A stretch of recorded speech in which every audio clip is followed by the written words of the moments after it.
जय श्री कृष्ण सभी को। आप सभी का मेरे चैनल में स्वागत है। आज की कथा है गीता का पहला अध्याय। तो चलिए जानते हैं इससे क्या हमें सीख मिलती है। महाभारत के युद्ध के समय आ गया था। कुरुक्षेत्र की भूमि पर कौरव और पांडव अपनी अपनी सेनाओं के साथ खड़े थे।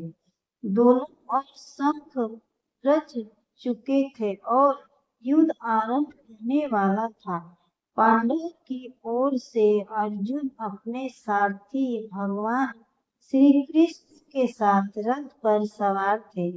अर्जुन ने भगवान कृष्ण से कहा, हे माधव, मेरा रथ दोनों सेनाओं के बीच ले चलिए ताकि मैं देख सकूं कि मुझे किन किन लोगों से युद्ध करना है। भगवान श्री कृष्ण रथ को दोनों सेनाओं के मध्य खड़ा कर दिया। अर्जुन ने देखा कि सामने पिता मैं भीष्म गुरु, दो चार भाई बंधु, मित्र, चाचा, मामा और अनेक प्रियजन खड़े थे। अपने ही स्वजनों के युद्ध के लिए तैयार देखकर अर्जुन का हृदय द्रवित हो गया। उनके हाथ कांपने लगे, मुख सूख गया और शरीर स्थिति हो गया। उन्होंने भगवान कृष्ण से कहा, हे कृष्ण, आपने स्वजनों को मारकर कोई सुख नहीं चाहता। राज्य, भोग और विजय का क्या लाभ जब इन्हीं प्रियजनों का विनाश हो जाएगा। अर्जुन ने आगे कहा कि कुल का नाश होने से धर्म का पतन होता है, समाज में अधर्म बढ़ता है और परिवार की परंपराएं नष्ट होती हैं। इसीलिए ऐसा युद्ध करना उचित नहीं। 100 करोड़ की व्याकुल होकर अर्जुन ने अपना प्रसिद्ध धनुष गणित नीचे रख दिया और रथ में बैठकर गए। उन्होंने युद्ध करने से इनकार कर दिया। यही से भगवत गीता का उपदेश आरंभ होता है।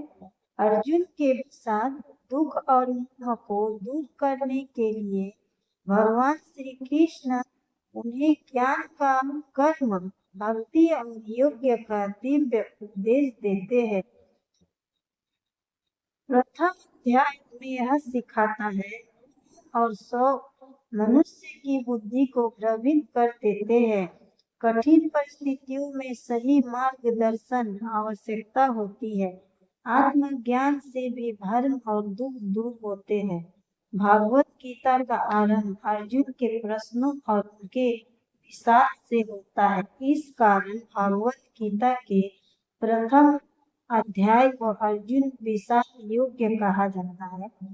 तो इस प्रकार गीता के श्लोक से हमें यही सीख मिलती है। तो आप सभी जरूर बताइएगा कैसी लगी मेरी ये कथा। राधे राधे आप सभी को।